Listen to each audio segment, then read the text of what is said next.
बरं ठीक. सगळ्यांचं या सेशनमध्ये खूप खूप स्वागत आहे. आपण पुन्हा रेकॉर्डिंग स्टार्ट करूया.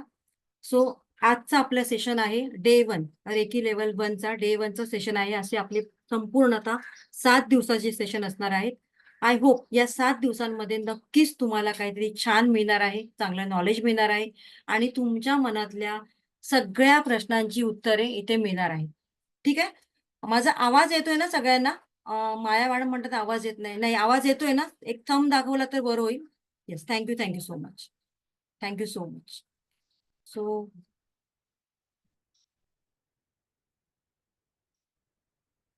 तो सगळ्यांचं या सेशनमध्ये खूप खूप स्वागत आहे आणि स्वामींचा आशीर्वाद घेऊन आपण सेशनला सुरुवात करूया, कारण माझे गुरुच स्वामी आहेत.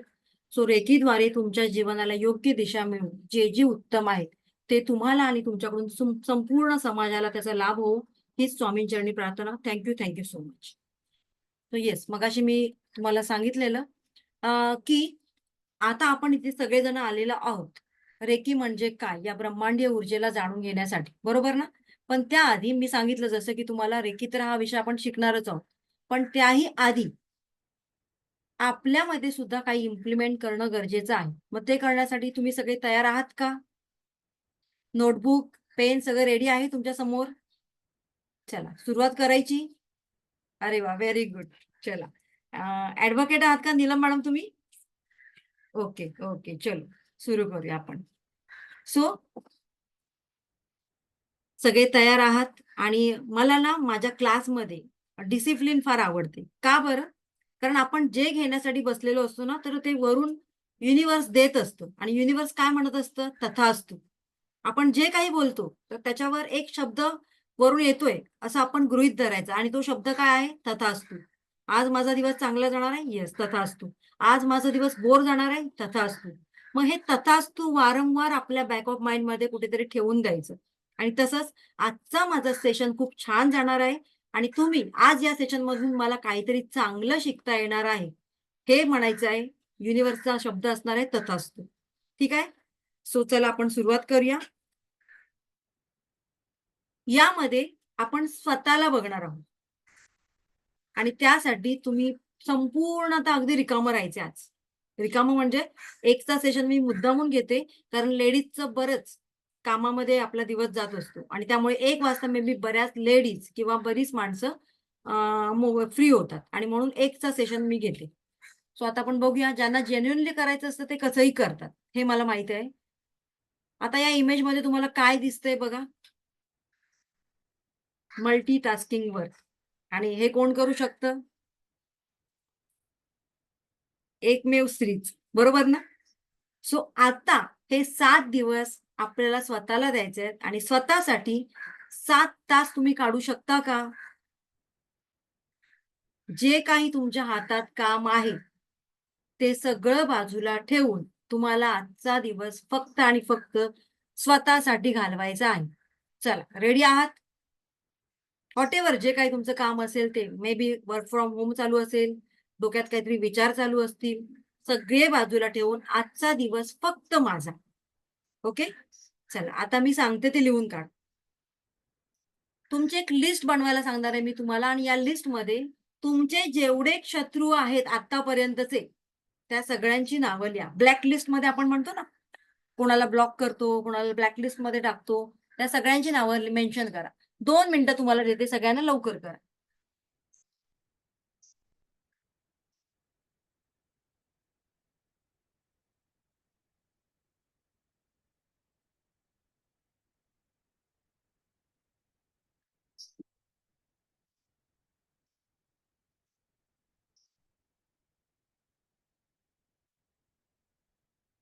ओके, झाली की मला चॅट बॉक्समध्ये मेसेज करा. माझा आवाज क्लिअर येतोय मॅडम? नेटवर्क आता इथे व्यवस्थित आहे.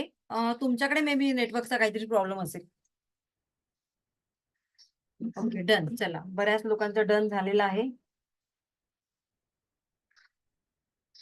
ओके, झालं सगळ्यांचं? जेवढी मोठी लिस्ट तेवढं मोठं बक्षीस. ओके, चला आता आपण पुढे काय करायचं ते बघूया. सगळ्यांनी आता इकडे लक्ष द्या. चॅटबॉक्स मधले मेसेज नका, आता इकडे लक्ष द्या. या इमेज मध्ये काय दिसतंय तुम्हाला सगळ्यांना? एक ग्लास आहे, शुद्ध पाण्याने भरलेला आहे. एक ग्लास आहे, त्याच्यामध्ये डस्ट आहे. ओके, म्हणजे अस्वच्छ पाणी आहे. तो याचा अर्थ काय? या ग्लासामध्ये मी कितीही चांगलं पाणी टाकलं तर तरी ते मला शुद्ध दिसणार आहे, क्लीन दिसणार आहे. पण या ग्लासमध्ये, या डर्टी ग्लासमध्ये, ज्याच्यामध्ये ज्याच्यातलं पाणी दूषित आहे, अशुद्ध आहे, अशा पाण्यामध्ये मी कितीही चांगलं पाणी टाकलं तर काय होणार आहे बरं? काय होणार आहे? ते पाणी मला अशुद्धच दिसणार आहे, बरोबर ना? तसंच इथे येण्याच्या पूर्वी बऱ्याच लोकांमध्ये बरीच एक्साइटमेंट असते, रेकी रेकी म्हणजे काय, रेकी म्हणजे काय. पण ती रेकी शिकण्यासाठी आपलं मन स्टेबल आहे का? आपली तेवढी मानसिकता आहे का? कारण आपल्या डोक्यामध्ये जर कांदे बटाटे भरलेले असतील तर ते पहिल्यांदा रिमूव्ह करणं गरजेचं आहे, बरोबर ना? तरच त्याच्यामध्ये चांगल्या गोष्टी जाऊ शकतील. आणि म्हणूनच जे काही आहे, कोणाबद्दल राग, द्वेष, तो कसा दूर करायचा आता मी सांगते तुम्हाला. ठीक आहे? सो उद्यापासून आपण रेकी म्हणजे काय, इतर सगळे सब्जेक्ट समजून घेणार आहोत. पण आज आपण क्लिन्झिंगचं काम करणार आहोत. आणि क्लिन्झिंग कोणाचं? आपल्या स्वतःच्या शरीराचं, आपल्या स्वतःच्या मनाचं. क्लिअर आहे? रेडी आहात का सगळे? आधी मला सांगा. चला मग आता आपण क्लिन्झिंगला सुरुवात करूया. क्लिन्झिंग काय करायचंय मी सांगते तुम्हाला. चला पुढे जाऊया.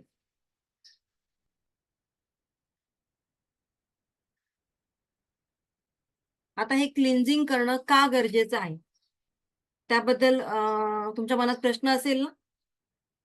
मॅडम, का बरं एखाद्याला माफ करायचं? कारण आज आपण फॉरगिव्हनेस शिकणार आहोत. फॉरगिव्हनेस. हा फॉरगिव्हनेस कोणासाठी आहे ते जाणून घेऊया. कोणासाठी आहे फॉरगिव्हनेस? तुम्ही म्हणाल, मॅडम एवढ्या लोकांनी आम्हाला त्रास दिला, दुःख दिलं, आमचं लग्न झाल्यापासून एवढा त्रास सहन करावा लागला, किंवा त्याच्या आधीपासून मे बी वाया वाया अनेक लोकांमधून आम्ही वावरून आलेलो आहोत आणि त्यानंतर आम्हाला एवढा त्रास झालेला आहे आणि तुम्ही नवीन येता आणि आम्हाला सांगता सगळ्यांना फॉरगिव्ह करा आणि फॉरगेट करा. How is it possible madam? हे पॉसिबल आहे का? आहे का पॉसिबल? ऑफकोर्स मी असती तुमच्या जागेवर तर म्हणाली असती नाही, अजिबात नाही. पण जेव्हा हा फॉरगिव्ह आणि फॉरगेट याच्याबद्दल आपल्याला काही गोष्टी नव्याने कळतात, तेव्हा मात्र आपण त्याच्यावर विचार करतो आणि त्याच्यावर ऍक्शन घेतो. मग सगळे ऍक्शन घेण्यासाठी पहिल्यांदा तयार आहात का ते मला सांगा. सगळ्यांनी आपले हँड रेस करायचे आहेत, थंब दाखवायचा आहे, म्हणजे मला कळेल की येस तुम्ही सगळे ऍक्शन घेण्यासाठी तयार. Very good. चला, हा ग्रुप मला जबरदस्त आवडलाय, खूप एनर्जेटिक आहे, खूप छान. तुमच्याकडे तुम्हाला आणखीन मी काहीतरी माझ्याकडून देणार आहे. खूप छान. ओके, सगळे रेडी आहेत? चल, जी तुम्ही लिस्ट लिहिलेली आहे त्याच्याकडे एकदा बघा बरं. वाचा ती नावं. किती नावं आहेत मी अजिबात विचारणार नाही, ती लिस्ट वाचा. ओके, वाचला? आता प्रॅक्टिकल सेशन करूया. म्हणून मी तुम्हाला सांगितलेलं की आपला व्हिडिओ ऑन करा, कारण इंटरॅक्शन सेशन होणार आहे आपला. सगळ्यांनी एक 2 मिनिटांसाठी आपले डोळे बंद करायचे. सगळ्यांनी डोळे बंद करायचे. Close your eyes.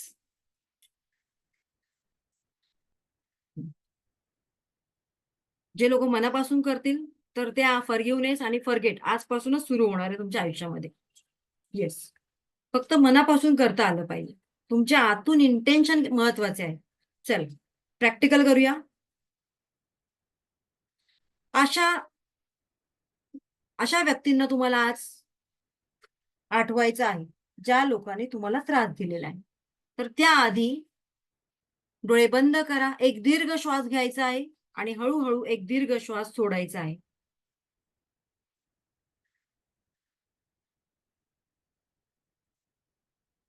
Okay, again एक दीर्घ श्वास घ्या, 2 सेकंड त्याला होल्ड करा. आता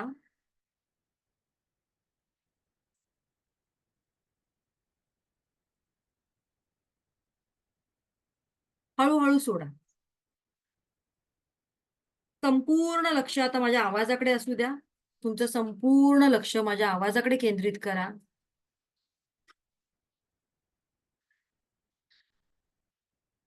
त्या व्यक्तींना स्मरण करा किंवा तुमच्या डोळ्यासमोर आणा, व्हिज्युअलाइज करा. जी व्यक्ती तुमच्या आत्ताच्या दुःखाला कारणीभूत आहे, जबाबदार आहे. त्याचा फोटो किंवा चेहरा तुमच्या डोळ्यांसमोर व्हिज्युअलाइज करा.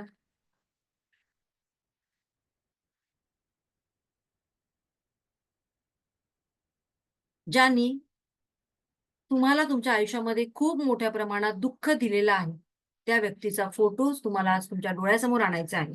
त्याचा चेहरा तुमच्या डोळ्यासमोर आणायचा आहे. तो क्षण आठवा, ज्या क्षणाला तुमचं आणि त्या व्यक्तीमध्ये जोरदार भांडण झालं होतं, किंवा तो क्षण आठवा ज्यामुळे तुमच्या आयुष्यामध्ये दुःखाला सुरुवात झाली होती.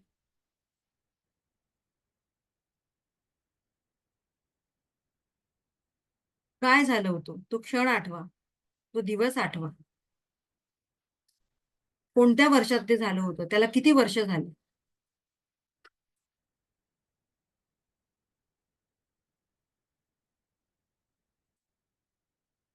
ओके. आता त्या व्यक्तीचं चेहरा समोर आला, तुमच्या डोळ्यासमोर व्हिज्युअलाइज करायला सांगितलं तुम्हाला, तेव्हा तुम्हाला खरंच आनंद होतोय की दुःख होतंय? की त्या व्यक्तीचा राग येतोय?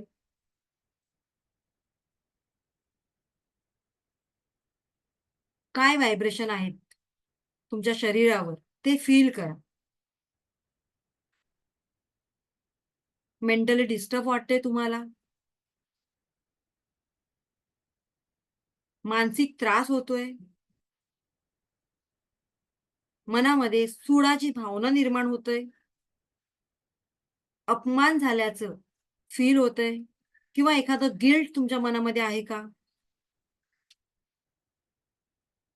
ते फील करा. हळू-हळू मानसिक दुःख शारीरिक लेव्हलवर बदलायला सुरुवात होत आहे का?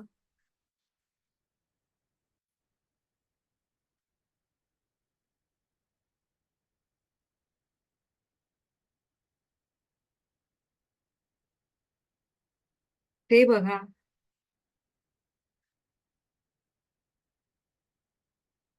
येस. आता सगळ्यांनी हळू-हळू आपला राइट हँड आपल्या हार्टवर ठेवायचा आहे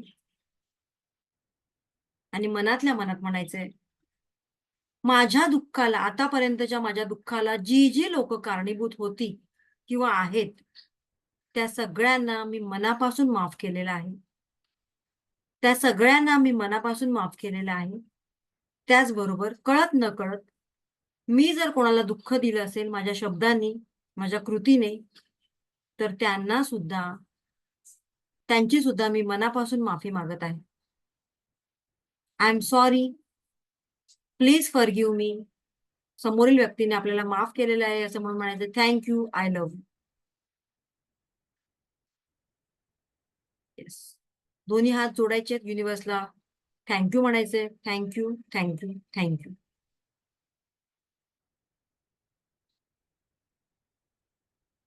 आता हे सगळं आपण का करतोय? त्याच्या मागचं रिझन काय आहे ते आपण जाणून घेऊया. जेव्हा खरोखरच आपण एखाद्याला मनापासून माफ करू लागतो, तेव्हा एकतर आपला ऑरा क्लीन होतो. आपले 7 चक्रास, आपल्या शरीरातील 7 चक्र आहेत, ते बॅलन्सिंग व्हायला सुरुवात होतात. आपल्या शरीरातील जी निगेटिव्ह एनर्जी असते ती हळू-हळू रिमूव्ह व्हायला लागते. अफर्मेशनद्वारे या निगेटिव्ह एनर्जीला आपण डिटॅच करू लागतो आणि जेवढ्या लवकर या निगेटिव्ह एनर्जीला तुम्ही तुमच्या शरीरातून, तुमच्या 7 चक्रातून, तुमच्या शरीरातील प्रत्येक सेल्समधून रिमूव्ह करता, तशी ही एनर्जी तुमच्यापासून डिटॅच होते. आणि तेवढीच ती एनर्जी तुम्हाला हवी पडत नाही, काही हानी करत नाही. सो यानंतर काय होतं, तर आपल्या शरीरामध्ये एक पॉझिटिव्ह एनर्जी प्रवेश करायला लागते आणि आपल्या आयुष्यामध्ये, सगळ्यांच्या आयुष्यामध्ये जे इनर पीस महत्वाचं आहे, ते आपल्याला मिळायला लागतं. माफी मागितल्यामुळे काय होतं? मे बी तुम्हाला त्या व्यक्तीने त्रास दिलेला आहे. अनाथ दुःख दिलेलं आहे, त्याला माफ करणं पॉसिबल नाही. पण हे सगळे आपले कर्मच असतात, ते आपल्याकडे चालून येतात. आणि हे पेंडिंग कर्मच असतात, जे आपल्या गेल्या जन्माचे किंवा गेल्या जन्माचे असतात. ते आपल्याला आपल्या कर्माचा रूल सगळ्यांना माहित आहे. काय आहे रूल? जोपर्यंत तुम्ही मागचं पास्ट लाईफ मधलं कर्म क्लिअर करत नाही या प्रेझेंटमध्ये, तोपर्यंत तुमची मुक्तता नाही. मग जर माफी मागितल्यामुळे आपण आपल्या कर्मातून मुक्त होत असतो, तर काही प्रॉब्लेम आहे? माफी मागितल्यामुळे फायदा कोणाला होतोय? तर माफी मागणाऱ्याला. त्यामुळे तो व्यक्ती कुठल्या ना कुठल्या तरी मार्गाने आपल्या आयुष्यामध्ये येणारच होता, हे विधिलिखित होतं. जे विधिलिखित असतं, त्याला आपण इग्नोर करू शकतो, टाळू शकतो का? नाही. बिकॉज आपण जेव्हा जन्म घेतो, त्या जन्माच्या दिवसापासूनच आपली हिस्ट्री म्हणजे आपण पुढे काय करणार आहोत, हे सगळं आकाशिक रेकॉर्ड सारखं लिहून आलेलं असतं. तुम्ही या दिवशी कुठल्या व्यक्तीला भेटणार आहात. काही व्यक्ती टेम्पररी तुमच्या आयुष्यात येतात, काही काळासाठी येतात, काही जास्त वेळासाठी येतात. सो अशा प्रकारे प्रत्येक व्यक्तीचं आपल्या जीवनामध्ये येणं हे सुद्धा त्याच्या प्लॅनिंगनुसार होतं. आणि म्हणूनच जेवढं तुम्ही एखाद्याला माफ कराल, तेवढं तुम्ही फ्री व्हाल. तुमच्या प्रगतीला आतापर्यंत तीच लोकं कारणीभूत होती, ज्यांना अजून तुम्ही माफ केलेलं नाही. कारण ते ब्लॉकेजेस आपल्या शरीरात निर्माण झालेले आहेत, आपल्या मनात निर्माण झालेले आहेत. त्यामुळे ज्या लोकांनी आपल्याला त्रास दिलाय त्यांची छान प्रगती झालेली आहे, पण कुठेतरी आपली प्रगती मात्र थांबलेली आहे. Yes or no? आणि मग कोणाला वाटत नाही आपली ग्रोथ व्हावी? ऑब्व्हियसली सगळ्यांनाच वाटतं. मग जर तुम्हाला वाटत असेल तुमची ग्रोथ व्हावी, तर मनापासून त्याला माफ करायचं आहे. अजून कोण तयार नाही बरं माफ करायला? आणखीन एक उदाहरण देते, म्हणजे आणखीन छान पद्धतीने तुम्ही माफी मागू शकाल. कोणाकोणाला अजून पटलं नाही त्यांनी हँड रेज करा बरं. थंब दाखवा मला अजून एक. चला, सगळ्यांना पटलेलं आहे. तरी सुद्धा मी आणखीन क्लिअर करते तुमचं. अ, एक लेडी आहेत आणि त्यांच्या गुरूंकडे त्या वारंवार जात असतात. त्यांना काही अडचण आली, प्रॉब्लेम आलं, तर त्यांच्या गुरूंकडे त्या जात असतात. आणि मग त्या म्हणाल्या, की माझ्या आयुष्यामध्ये मला एवढ्या-एवढ्या लोकांनी दुःख दिलेलं आहे, एवढ्या-एवढ्या लोकांनी त्रास दिलेला आहे. सो त्या सगळ्यांना मला माफ करणं कठीण आहे. मला राग येतो, चीड येतोय. मग आता मी काय करू? गुरु म्हणाले, "काही प्रॉब्लेम नाही. तुला माफ नाही करायचं ना, नको करू. जेवढे लोकं आहेत तुझ्या आयुष्यामध्ये तुझ्या दुःखाला कारणीभूत, तेवढ्या संख्येचे तू बटाटे घेऊन ये मार्केटमधून." ती म्हणाली, "ठीक आहे." आणि बटाट्यांचे आकार सुद्धा मोठा असायला पाहिजे. कारण दुःख जेवढं मोठं, तेवढे बटाट्यांचे आकार मोठे. ते म्हणले, "ठीक आहे." भले मोठे-मोठे बटाटे ती घेऊन येते, पण या लेडीजच्या लिस्टमध्ये जवळ-जवळ 25 लोकांची नावं असतात. 25. मग ते 25 एवढे मोठे-मोठे बटाटे आणते ती. त्याचं वजन मला वाटतं जवळ-जवळ 5 ते 10 किलो होतं. आता काय करायचंय? गुरुनी सांगितलं, "आता त्या प्रत्येक बटाट्यावर त्या व्यक्तीचं नाव लिही." ठीक आहे, नाव लिहून झालं. आता पुढे काय करायचं? हे सगळे बटाटे तुम्हाला तुमच्या डे टू डे लाईफमध्ये कॅरी करायचे. तुम्ही जिथे जाल तिथे. एवढंच ना, ठीक आहे ना, मी घेऊन जाईन. पण त्याच्यामुळे माझं दुःख कमी होईल ना? हो, येस, 100% कमी होणार. ठीक आहे. सो रोज ही लेडी सकाळी उठल्यावर बटाट्याची पिशवी तिच्या हातात असायची काम करताना, घरातलं काम करताना. आता ऑफिसमध्ये जायची वेळ आली. ऑफिसमध्ये जाताना सुद्धा बसमध्ये किंवा ज्या व्हेइकलने ती प्रवास करायची त्याच्यामध्ये बटाट्याची पिशवी आली. ऑफिसमध्ये त्या बॉसने बोलावलं तरी बटाट्याची पिशवी कॅरी करायला लागायची. ऑप्शन नव्हतं. कारण माझं दुःख कमी होणार आहे. ठीक आहे. 1 दिवस तिला मजा वाटली, 2 दिवस तिला आवडलं. तिसरा, चौथा, 5वा दिवस आला तसं तिला त्याचं ओझं वाटायला लागलं. 10 दिवस निघून गेलं, आणखीन त्रास व्हायला लागलं. आता 15 दिवस होत आले. आता मात्र ती पिशवी हँडल करणं मुश्कील व्हायला लागलं. कारण आता ते बटाटे आतले सडले. त्याच्यातून अळ्या बाहेर पडायला लागल्या, त्याचा दुर्गंध यायला लागला.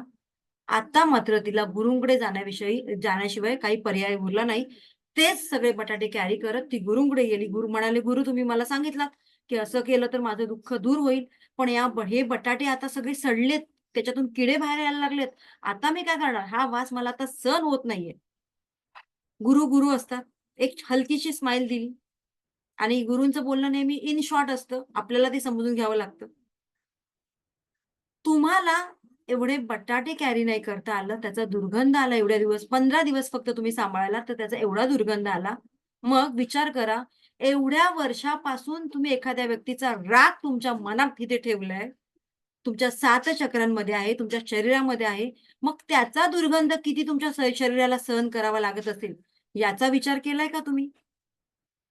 त्या बाईला ते लगेच पटलं. तिने काही शब्द न बोलता गुरूंची माफी मागितली.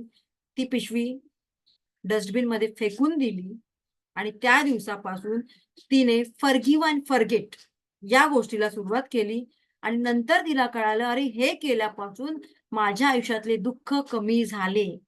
का दुःख कमी झाले? कारण एक प्रकारची आत्मशांती, इनर पीस जे आपल्याला सगळ्यांना आत्ताच्या जीवनात गरजेचं आहे. माफ केल्याने तुम्हाला मानसिक शांती मिळते. कारण आपल्या शांततेत याच गोष्टी अडथळे असतात, बॅरियर असतात. बरोबर ना? द्वेष, एखाद्याची ईर्ष्या, एखाद्याला दुखावणं, भावनात्मक भार आपल्या डोक्यावर तयार होतो. आणखीन काय होतं माफी मागितल्यामुळे? संबंध सुधारतात. आत्मविश्वास वाढतो. आपला आत्मविकास होतो आणि आत्मविश्वास सुद्धा वाढतो, की येस, मी एखाद्याला माफ सुद्धा करू शकते आणि मी एखाद्याची माफी सुद्धा मागू शकते. आपण फ्लेक्सिबल होतो हळू-हळू आणि त्यामुळे आपल्याला रिस्पेक्ट मिळायला लागतो. आणखीन काय होतं? ऑब्व्हियसली माफ न केल्यामुळे आपल्या शरीरामध्ये हार्मोनल इम्बॅलन्स तयार होतं, नकारात्मक ऊर्जा निर्माण होतात आणि माफ केल्यामुळे आपलं मन साफ होतं आणि या सगळ्या ऊर्जा, एनर्जी क्लिअर होतात. शरीरामध्ये सुद्धा आपलं स्वास्थ्यामध्ये इम्प्रूव्हमेंट व्हायला सुरुवात होते. नवीन प्रारंभ. कधी-कधी क्षमा मागितल्यामुळे एक नवी सुरुवात होते आपल्या आयुष्याची. Yes or no? ॲग्री आहात तुम्ही? बरोबर ना? त्याचबरोबर आंतरिक आनंद तो वेगळाच असतो, की मी याला माफ केलं. आता माझ्या मनामध्ये काही नाहीये. माफी मागणं म्हणजे कमीपणा नाही, तर तुम्ही कॅपेबल आहात जगण्यासाठी आणि दुसऱ्यांना जगू देण्यासाठी, असा त्याचा अर्थ होतो. तो समजून घ्यावा लागतो आता. आता बरं, आता आणखीन एका लेडीजचा क्वेशन आला मध्ये, की ती व्यक्ती आपल्या घरातलीच असेल तर काय? याचा अर्थ तुमचं पास्ट लाईफमधली जे काही त्या व्यक्तीबरोबर संबंध होते, ती व्यक्ती आता तुमच्या घरात आलेली आहे. मग आता काय करणार? आलिया भोगाशी. सो जसं मी सांगितलं तसंच एकतर इग्नोर करा, एकतर माफ करा किंवा लेट गो करायला शिकायचंय. कारण जोपर्यंत तुम्ही लेट गो करायला शिकत नाही, तोपर्यंत तुम्ही तुमचं आयुष्य व्यवस्थित जगू शकत नाही. इथपर्यंत क्लिअर आहे? व्यक्ती घरात असू देत, पण आपलं जीवन आहे, आपल्या जीवनावर आपला अधिकार आहे. तो कसा इम्प्रूव्ह करायचा, त्याला कसं आनंदित ठेवायचं, हे कोणाच्या हातात आहे बरं? आपल्या. सो आपल्या सगळ्या दुःखाची, आपल्या सगळ्या यशाची सगळी जबाबदारी कोण घेणार आहे आजपासून? मीच. ज्या क्षणी आपण जबाबदारी घेतो, त्या क्षणी युनिव्हर्स आपल्याला कॅपेबल समजायला लागतं. ठीक आहे? इथपर्यंत क्लिअर झालं सगळ्यांचं? ओके. आता आपण पुढे जाऊया. Yes, yes. ओके. आता सगळ्यांची येस, येस मेसेज आले. आधी सगळ्यांचे थोडेसे मनामध्ये कुठेतरी 19-20 चालू होते. Okay. Thank you so much. आता पुढे जाऊया आपण. सो येस, आता आपण रेकी शिकू शकतो. आता काय होणार आहे? सगळ्यांना माफ केलं, सगळ्यांची माफी मागितली इनडायरेक्टली. त्या व्यक्तीला आपल्याला भेटून माफी मागायची आहे का? नाही. ती व्यक्ती एवढी महान नाहीये, की आपण तिला जाऊन "बाबा तू मला दुःख दिलंस, मला माफ कर." नाही. पण ही माफी कोणाजवळ मागायची आहे? युनिव्हर्सकडे. ती व्यक्ती किंवा तो माणूस लक्षात न ठेवता, तो आपल्या जीवनाचा एक भाग आहे.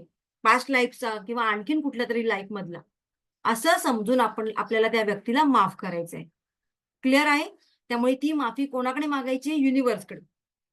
ज्या क्षणी तुम्ही मनापासून माफी मागाल, त्या क्षणापासून तुमच्या जीवनातले दुःख कमी व्हायला लागतील, ही माझी गॅरंटी आहे. पण कंडिशन एकच, मनापासून हां, वरवर नाही. कारण कधी असं होतं, की हे वेगळं विचार करतं आणि हे वेगळं विचार करतं.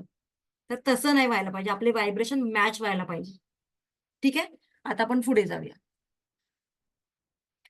आता माफी मागितल्यामुळे किंवा माफ केल्यामुळे काय होतं? ऑब्विसली आपलं लाईफ खूप शॉर्ट आहे का गॅरंटी कोणाला? आपल्या आयुष्याबद्दल, आपल्या जीवनाबद्दल?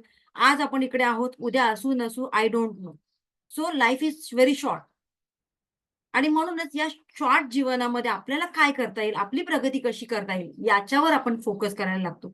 Focus on what really matters most. You have to change your priorities over time. आणि म्हणूनच तुम्हाला तुमच्या प्रायोरिटीज चेंज करायचे आहेत. आता काय आपल्या डोक्यामध्ये बऱ्याच लोकांचा राग, रुसवा, द्वेष, ईर्ष्या अशा सगळ्या भावना भरलेल्या आहेत. त्यामुळे मला नक्की काय करायचं याच्याबद्दल आपण कधी वेळ काढतो का?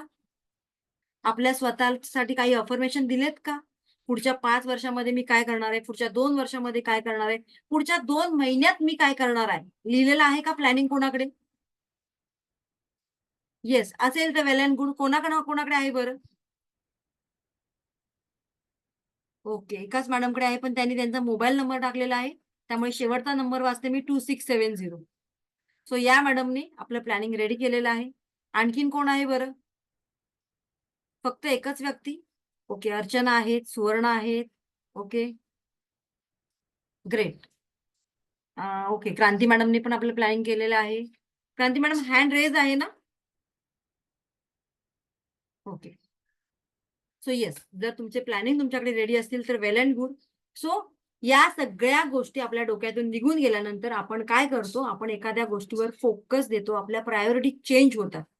आधी ती व्यक्ती आपल्यासाठी महत्वाची होती. काही काम करायचं घेतलं तरी त्या व्यक्तींचा राग आपल्या मनामध्ये येत होता आणि त्यामुळे आपलं कुठलंही काम धड होत नव्हतं. पण आता मात्र बदलणार आहे सगळं. आता आपलं डोकं फोकस होणार आहे, आपलं माइंड फोकस होणार आहे. मला माझ्या जीवनात काय करायचंय? दुनिया गई भाड में. अशावर आपण चालणार आहोत. सो सगळे तयार आहात त्याच्यासाठी? चला, आता तुमचा एक होमवर्क लिहून घ्या बरं. उद्याचा होमवर्क. पुढच्या 2 महिन्यामध्ये किंवा पुढच्या 6 महिन्यामध्ये मला काय करायचं आहे? हे तुम्हाला एका पेजवर लिहून काढायचंय. एक छान डायरी करा, येलो पेजेसची.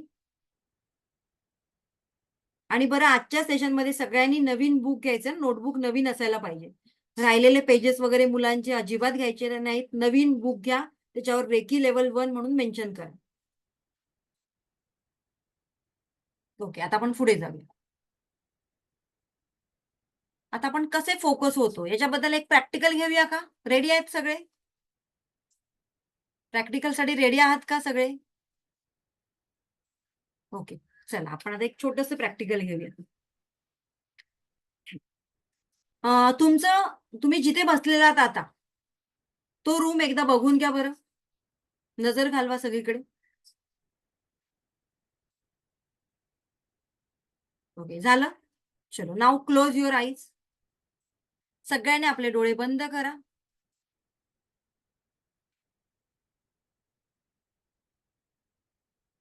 Close your eyes.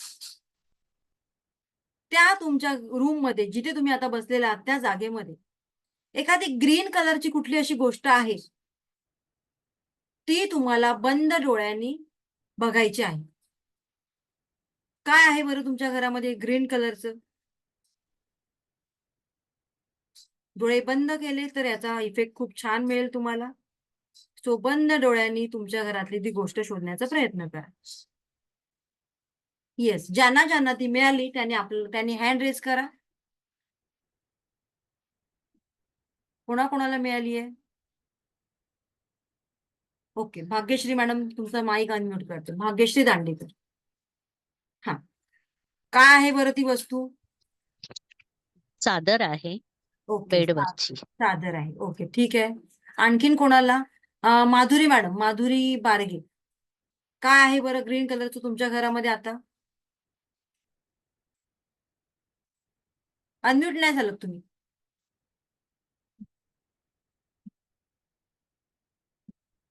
चला, माधुरी मॅडमला अनम्यूट नाही होत. पेपर आहे. काय आहे? पेपर आहे. पेपर. पेपर आहे. ओके. तनिष बोला बरं. तनिष निपाने असं आहे. काय आहे तुमच्या घरामध्ये ग्रीन कलरचं आता? माईक अनम्यूट करायचंय. पावडरचा डब्बा मॅडम. पावडरचा डब्बा. ओके, चला बस एवढंच. आता मंजिरी मॅडमचे घेऊया, मंजिरी चव्हाण. येस, अनम्यूट करा बरं. काय आहे तुमच्या घरामध्ये आता सध्या? पर्स. पर्स आहे ग्रीन कलरची. ओके, सगळ्यांनी आता माझ्याकडे बघायचं आणि सगळ्यांनी आपले हँड डाऊन करा इमोजीवाले. बरं, मी सांगितलं तुम्हाला तुमच्या घरामध्ये आता या क्षणाला जी काही ग्रीन कलरची वस्तू आहे ती व्हिज्युअलाइज करा. मग ती वस्तू व्हिज्युअलाइज करताना प्रामाणिकपणे सांगायचं मला, दुसरा कुठला विचार तुमच्या मनामध्ये आला का बरं? का बरं? कारण तुमचा फोकस मी हलवला 2 मिनिटांमध्ये. Yes or no? 2 मिनिटांमध्ये एवढा फोकस हलू शकतो, तर विचार करा जीवन किती सुंदर आहे, किती वेळ आपल्या आयुष्यात आहे. तर तो फोकस आपण तिकडे हलवला आपल्या प्रायोरिटीजवर, चांगल्या कामांसाठी, तर त्याचा किती बेनिफिट आपल्याला मिळू शकतो. Yes or no? बरोबर ना? सो असाच फोकस आपल्याला आपल्या प्रायोरिटीजवर, आपल्या चांगल्या कामांमध्ये, आपल्या करिअरमध्ये फोकस करायचा आहे. ठीक आहे? चला आता आपण पुढे जाऊया. Thank you so much. आणि येस, कोणी आपल्याला कॉम्प्लिमेंट्स दिली ना, तर नाही बोलायचं नाही, लगेच थँक्यू म्हणायचं. ओके? चलो. सो तुम्हाला सुद्धा मी सगळ्यांना थँक्यू बोलते. आता आपण ही प्रेयर तर पाहिलेली आहे. I am sorry, please forgive me, thank you. याला म्हणतात हो'ओपोनोपोनो प्रेयर. आणि ही प्रेयर आपल्या आयुष्यामध्ये खूप महत्वाची आहे. सो याचं स्क्रीनशॉट घ्या. सकाळी उठल्यानंतर रोज तुम्हाला ही प्रेयर बोलायची आहे. आय एम सॉरी, माफी मागायची आणि त्या लोकांनी आपल्याला माफ केलेलं आहे असं समजून म्हणायचं, please forgive me, thank you, I love you. Okay? He prayer ज्या दिवसापासून तुम्ही तुमच्या जीवनामध्ये इम्प्लिमेंट करता, त्या दिवसापासून तुमच्या जीवनामध्ये फरक पडायला सुरुवात होतो, इफेक्ट व्हायला सुरुवात होतो. ठीक आहे? आता आपण पुढे जाऊया. कारण आपले सेशन खूप जास्त आहेत. सो माझ्याबद्दल इन शॉर्ट तुम्हाला सांगते मी. नमस्कार, मी ज्योती पवार, रेकी ग्रँड मास्टर, वास्तू कन्सल्टंट, न्यूमरोलॉजिस्ट आहे. त्यानंतर एंजल मास्टर थेरपिस्ट आहे, टॅरोट कार्ड रीडर आहे. पण या सगळ्यात माझे आवडते विषय आहेत रेकी, वास्तू, त्यानंतर न्यूमरोलॉजी आणि एंजल. हे सगळ्यात माझे फेवरेट विषय आहेत. बाकीचे सगळे विषय मी माझ्या क्लासेसमध्ये घेत असते. आता मला या फील्डमध्ये येऊन किती वर्ष झाली? तर मी 2013 पासून शिकणं सुरुवात केली आणि 2015 पासून मी इम्प्लिमेंट करायला सुरुवात केली. ठीक आहे? सो अशा प्रकारे मी ऑफलाईन, ऑनलाईन अशा दोन्ही पद्धतीने आधी घेत होते, पण आता फक्त आणि फक्त ऑनलाईनमध्ये घेते. तो हे माझे स्टुडंट आहेत. बरेच अवॉर्ड्स मिळालेले आहेत मला, पण आता मी हे सगळं तुम्हाला इथे दाखवत नाही, कारण आपलं आता सेशन महत्वाचं आहे. आणि हे माझं पुस्तक, मी लवकरच माझं पुस्तक तुमच्यापर्यंत आणेन.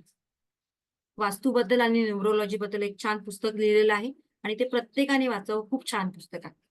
सो आता एक 2 मिनिटं. रेकीचे प्रिन्सिपल्स आहेत आपल्याला. आता काय बघूया आपण आहे.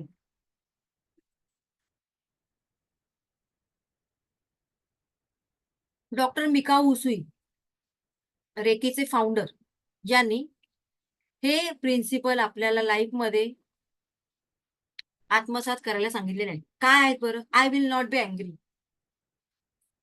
आता तुम्ही म्हणाल, मॅडम असं कसं होईल बरं?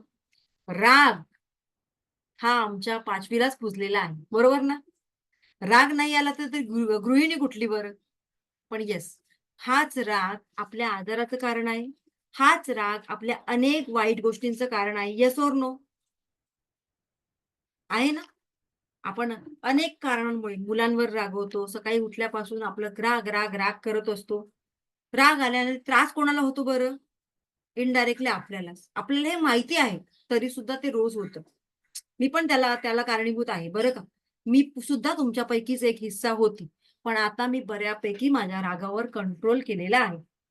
कारण जेव्हा आपल्याला कळतं, की काय चांगलं आहे आपल्यासाठी किंवा काय वाईट आहे, तर त्यानंतर आपण या गोष्टी आपोआप आपल्या लाईफमध्ये इम्प्लिमेंट करतो आणि रेकीद्वारे तुम्ही अनुभव घ्याल, जेव्हा तुम्ही रेकी लेव्हल 1 कराल, की हा राग हळू तुमच्या आयुष्यातून कमी झालेला आहे आणि घरातूनच तुम्हाला त्या कॉम्प्लिमेंट्स मिळायला लागलेल्या आहेत, की मम्मी आधी पहिली रिएक्ट करायची, पण आता माझ्या मम्मीचं वागणं बदललंय किंवा माझ्या बायकोचं वागणं आता बदललंय. त्यासाठी ज्योती मॅडम तुम्हाला थँक आणि हे तुम्हीच मला सांगणार आहात.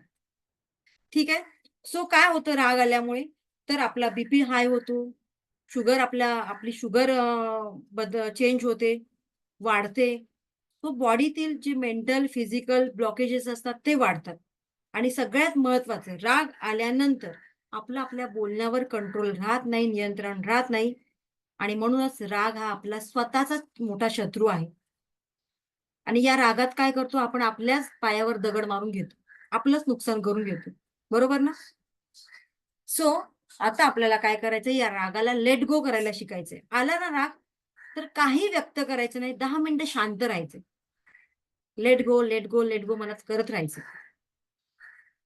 Chill, chill, chill, relax, relax, relax असं मनातल्या मनात म्हणा. बस 10 मिनिटं थोडंसं रिलॅक्स राहा आणि मग बघा. कारण राग, चीड या सगळ्या निगेटिव्ह एनर्जी क्रिएट करत असतात. आपली मानसिकता बदलतात आणि म्हणूनच तुम्हाला आज एक टास्क देणार आहे. काय टास्क आहे? आजच्या दिवसापासून रेकीचं प्रिन्सिपल आहे डॉक्टर मिकाऊ उसी यांचं. डॉक्टर मिकाऊ उसी रेकीचे फाउंडर. पुढे मी सांगेन. आजच्या दिवसापासून मी माझ्या रागावर कंट्रोल करेन, नियंत्रण करेन. हा दिवस रोज आपल्या आयुष्यामध्ये येणार आहे बरं, रोज. आजचा दिवस. असा आजचा दिवस आपल्या आयुष्यात रोज येतो ना? मग रोज थोडा कंट्रोल करायचा आहे. कारण येस, आपल्या ह्या सवयी आहेत त्या आपल्या जन्मापासून आपल्याबरोबर आलेल्या आहेत. ज्या घरामध्ये आपण लहानाचे मोठे होतो, त्या घरामधलं वळण, त्या घरामधलं वातावरण आणि त्यामुळे त्या नैसर्गिक आहे. सो एकदम मी आज म्हणाले तर ते उद्या होणार नाही तुमच्या आयुष्यात, पण त्याला वेळ लागेल. पण हळू आपण कंट्रोल करण्याचा प्रयत्न तर करू. ठीक आहे? दुसरा रेकीचा प्रिन्सिपल काय आहे? सो ते आपण आता जाणून घेऊया. Just for today I will not be worry. आपण अति काळजी करतो सगळेच. आणि मम्मी लोक असल्याने आपण जास्तच काळजी करतो. बरोबर ना? आपला मुलगा, मुलगी स्कूलमधून वेळेवर नाही आली, कॉलेजमधून वेळेवर नाही आली, क्लासमधून वेळेवर नाही आली, आपण काळजी करतो. येस, आपण आई आहोत, तर ती मानसिकता आपली असतेच. पण अति काळजी केल्यानंतर काय होतं बरं? अगेन आपल्यालाच त्याचा त्रास होतो. आता वरी हे कशाशी रिलेटेड आहे? तर कुठेतरी असुरक्षिततेची भावना आपल्या मनामध्ये निर्माण झालेली असते, अनसिक्युरिटी.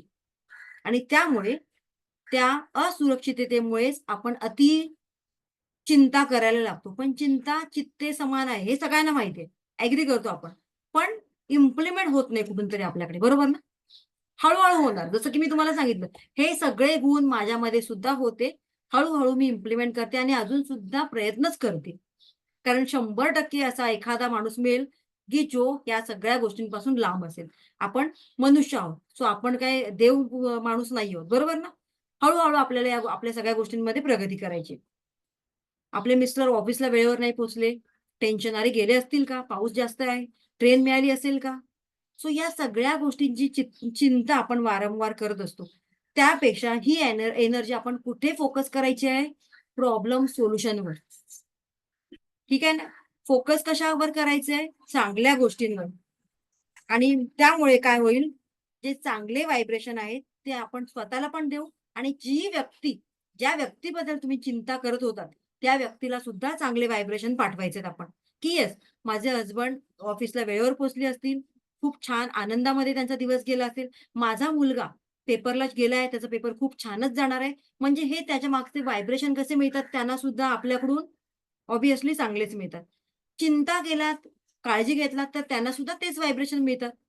अरे कसा गेला असेल पेपर, कसा गेला असेल?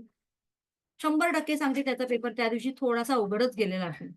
कारण आपण ते व्हायब्रेशन त्याला सोडतो तसे. सो आजपासून हे व्हायब्रेशन करणं बंद. ॲग्री आहात तर थंब दाखवा. Okay. Thank you so much. Third principle आहे डॉक्टर मिकाऊ उसी यांचा. आजपासून मी माझं काम प्रामाणिकपणे करण्याचा प्रयत्न करेन. बघा, आपलं काम काही असेल, आपलं प्रोफेशन किंवा आपला बिझनेस, आपला जॉब, व्हॉटएव्हर काही असेल. जर त्याच्यामध्ये आपण प्रामाणिक राहू ना, तरच आपण त्याला खरी किंमत देतोय. बरोबर ना?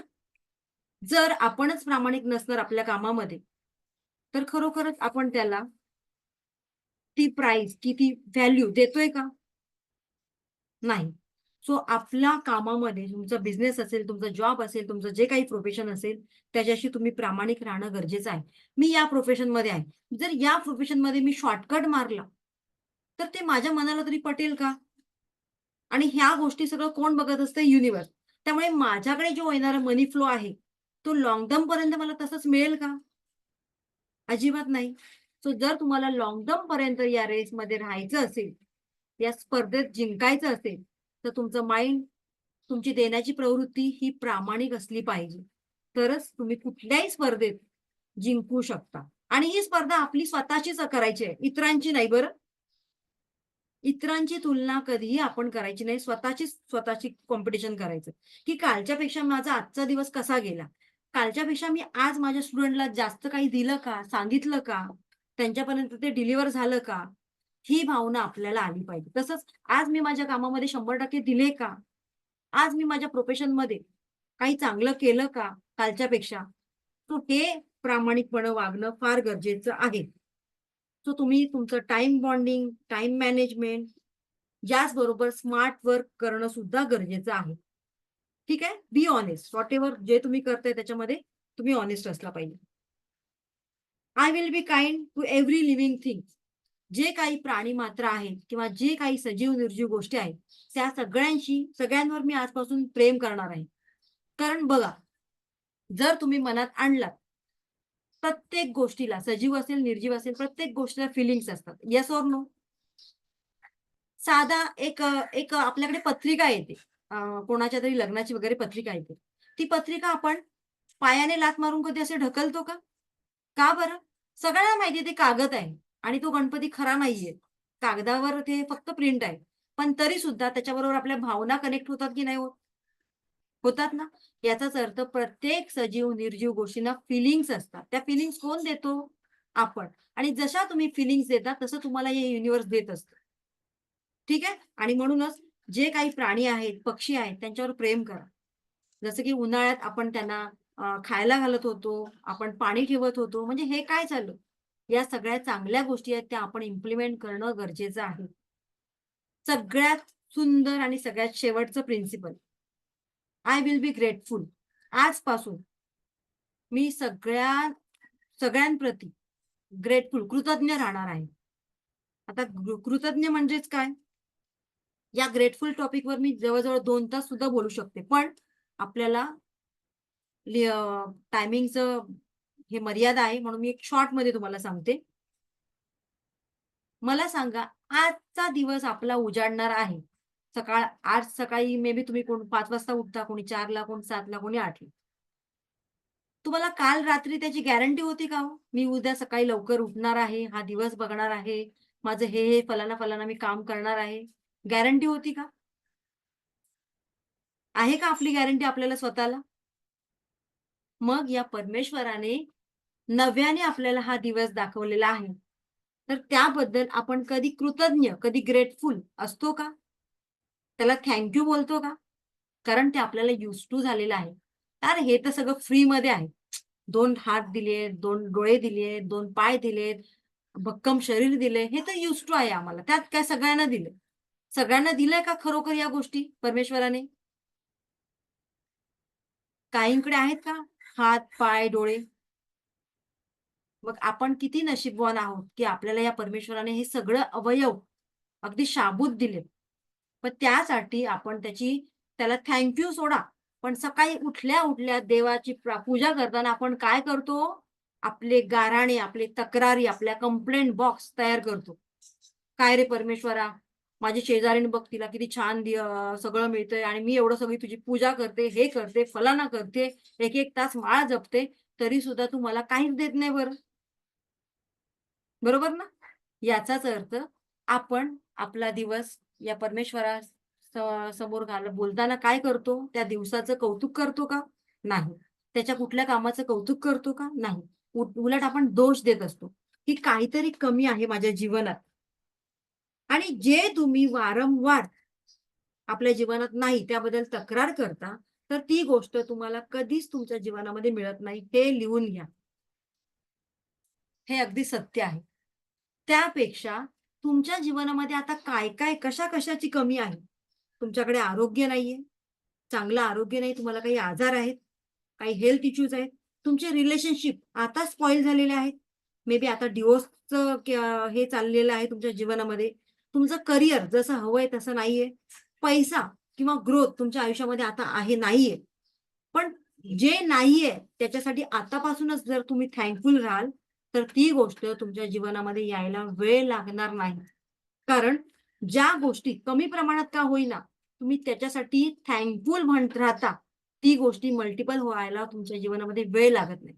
भले आता तुमच्याकडे 2,000 आहेत तुमच्या बँक बॅलन्समध्ये. पण तुम्ही त्याला अफर्मेशन देताय किंवा ते 2,000 किंवा ₹100 जरी तुमच्या अकाउंटमध्ये कोणी पाठवले, तर तुम्ही खूप खुश होता. Wow! Thank you. Thank you universe. Thank you परमेश्वरा. Thank you, thank you, thank you. मग हे युनिव्हर्स पण वरून काय म्हणत असतं? अरे वाह! मी याला फक्त ₹100 दिले तर हा एवढा खुश. मग ह्याच्या अकाउंटमध्ये लाखभर रुपये टाकले तर हा किती खुश होईल बरं? म्हणजे याला माझी किती किंमत आहे. आणि आपण काय करतो 10-12 हजार आले, ₹20,000 आले तरी आपण त्याच्याबद्दल ग्रॅटिट्यूड कधी व्यक्त करतो का? एवढेच, एवढेच. 2,000 ची 2,00,000 करण्याची ताकद ह्या ग्रॅटिट्यूडमध्ये आहे. म्हणूनच जे काही तुमची आताची परिस्थिती आहे, व्हॉटेव्हर तुमचे रिलेशनशिप जसं मी तुम्हाला सांगितलं, तर त्याबद्दल या परमेश्वराला थँक यू म्हणा. ॲट परमेश्वराने तुम्हाला नातेसंबंध तरी दिले. किती लोकं अनाथ आहेत, आहेत की नाही? त्यांना आहेत का भांडायला कोण व्यक्ती? आपल्याकडे तर नवरा आहे भांडायला, मुलं आहेत आपल्याशी भांडायला. बरोबर ना? जे अनाथ आहेत त्यांच्याकडे कोण आहे का हक्काचं भांडायला? तर नाही, परमेश्वराने या हक्काच्या व्यक्ती आपल्या जीवनात दिल्यात त्याच्याबद्दल थँक म्हणा. एखाद्याशी तुमचा जेव्हा वाद होतो, त्या वादातूनच तुम्ही काहीतरी शिकता. सो त्याला थँक म्हणा. तुझ्याशी माझं वाद झालं, म्हणूनच माझ्या बिझनेसमध्ये आज मी खमकी उभी आहे. बरोबर ना? कारण जोपर्यंत कोण आपल्याला चॅलेंज करत नाही, तोपर्यंत आपण आपल्या क्षेत्रामध्ये मास्टर होत नाही. Yes or no? Yes or no? पटतंय की नाही पटत आहे? येस. आणि त्यासाठी त्या व्यक्तीचे सुद्धा आभार माना. सो आजपासून जर तुम्ही या गोष्टी इम्प्लिमेंट करायला सुरुवात कराल, प्रत्येक घटकाचे आभार मानायला सुरुवात कराल, तर तुमच्या जीवनामध्ये मॅजिक व्हायला वेळ लागणार नाही. कारण जिथे लॉजिक एंड होतं तिकडे मॅजिक स्टार्ट होतं.